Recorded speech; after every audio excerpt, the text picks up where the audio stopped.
Hi hello வணக்கம் friends. இன்றைக்கி நம்ம பார்க்க போகிற ஸ்டிச்சோட நேம் சீடிங் ஸ்டிச். இதுக்கு தேவையான மெட்டீரியல் என்னென்னா ஜர்தூசி. ஃபஸ்ட்டு நம்ம ஜர்தூசியை எடுத்து லேசாக இழுத்து விட்டுப்போம். லேசாக இழுத்து விட்டு நம்ம கட் பண்ணி ஸ்டிச் பண்ணும்போது ரொம்ப அழகாகவே இருக்கும். அதுக்காக தான் இழுத்து விடுறோம். இப்போ நம்ம தேவையான அளவுக்கு சின்ன சின்னதாட்டு கட் பண்ணி எடுத்துக்கலாம். எல்லாமே சமமாக கட் பண்ணி எடுக்கணுன்ட்டு தேவையில்லை, அன்ஈவனாகவும் கட் பண்ணி எடுத்துக்கலாம்.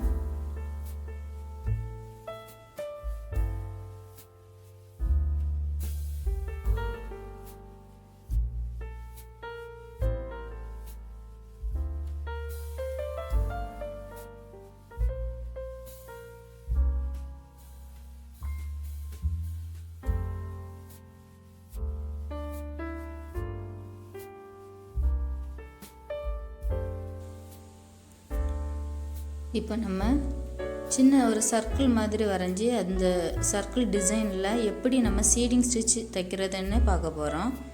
ஒரு சின்ன சர்க்கிள் வரைஞ்சிக்கிட்டு அதில் நம்ம ட்ரை பண்ண போகிறோம். ஃபஸ்ட்டு நார்மல் நீடில் எடுத்துக்கிட்டு அதில் நம்ம மிஷின் த்ரெட் எடுத்து யூஸ் பண்ண போகிறோம். எண்டில் ஒரு நாட்டு போட்டுக்கிட்டு ஃபஸ்ட்டு கீழேருந்து மேலே நீடில் எடுக்க போகிறோம். ஜர்தூசியை இப்போ நம்ம எடுக்க போகிறோம்.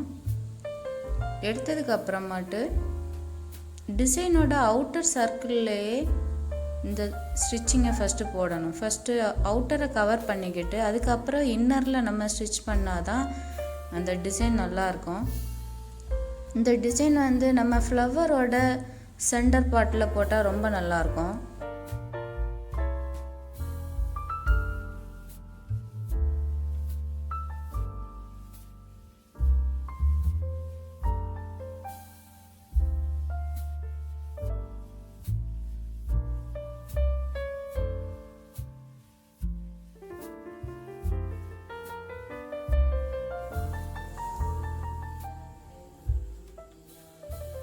நூலை நல்லா டைட்டாக இழுத்து விட்டுக்கணும்.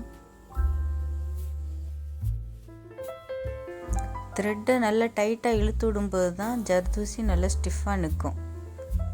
ஃபஸ்ட்டு நம்ம அவுட்டரை ஃபுல்லாக கவர் பண்ணிக்கிட்டு அதுக்கப்புறம் இன்னரை கவர் பண்ணுவோம்.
இப்போ நம்ம இன்னர் சைடு தைக்க போகிறோம்.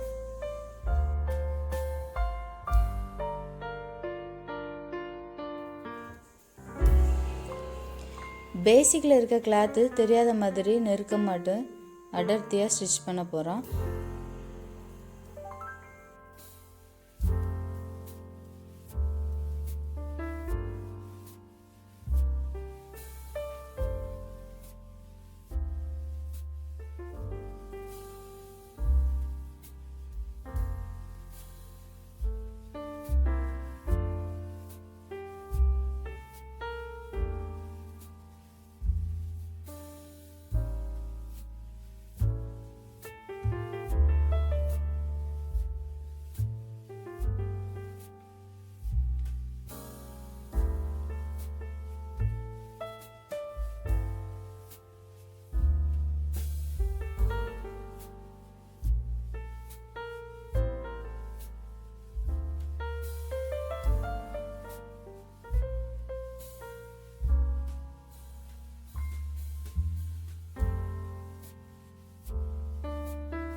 பேசிக்கில் இருக்கிற கிளாத்து தெரியாத மாதிரி இந்த மாதிரி ஒன்றுக்கு ஒன்று நெருக்கமாக தைச்சோம்னா, கேப்பே இல்லாமல் தைச்சோம்னா ரொம்ப நல்லாவே இருக்கும்.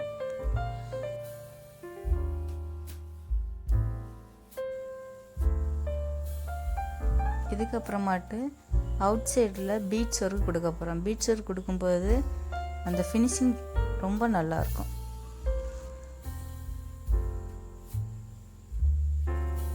நீங்களும் ட்ரை பண்ணி பாருங்கள். ஏதாவது டவுட் இருந்தால் ப்ளீஸ் கமெண்ட் பண்ணுங்கள். இந்த வீடியோ உங்களுக்கு பிடிச்சிருந்தா லைக் பண்ணுங்கள், ஷேர் பண்ணுங்கள்.